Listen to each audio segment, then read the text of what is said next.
no be awome fia alo awome de nuke wonyi me Kenya awome fia enya nto onye fonyo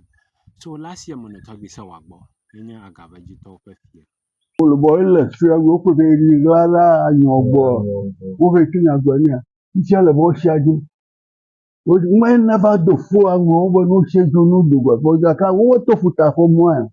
kẹrù yóò tọ̀ sí alápẹ́ ó tún tó kẹfẹ́ dọ́rọ̀ àgbà tí mo pẹ́ sí bí wà fà pẹ́ àdàwọn là wọ́n mú mi dọ̀rọ̀ kọ́ fífẹ̀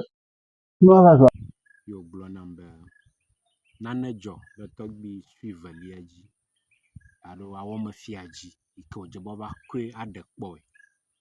o dekpo de google fe ike na amechichiwo ko bo ele awome lo ele awome nye bebi fe ele awome kama no agba no ke ko me ba kede awome fia no the structure of awome fia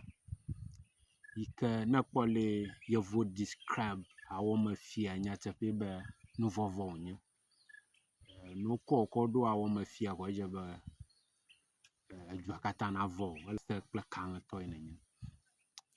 so agloba describe awoma is a sacred place is a hidden place where nobody sees the person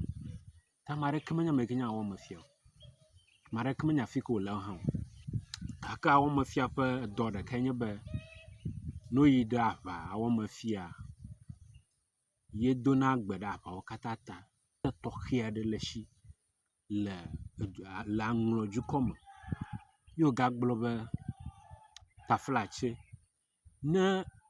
awoma fia ne evia magava li aro ne via tro magbaro yinu gba ha awoma fia makpogo mete kpokpogo taflache ne sro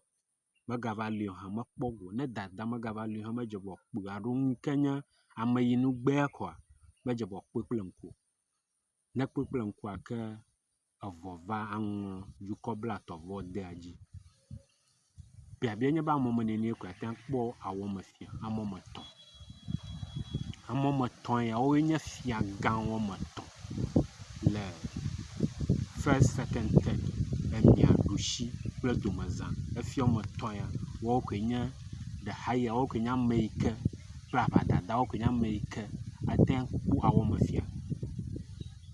fifia likely nye be no va trona me every day me mia fa fia ga opom which is a plus for us now awoma fia based on what Jacob Spear wrote obenya de shada efia ya fia bubu hu gale fia ya te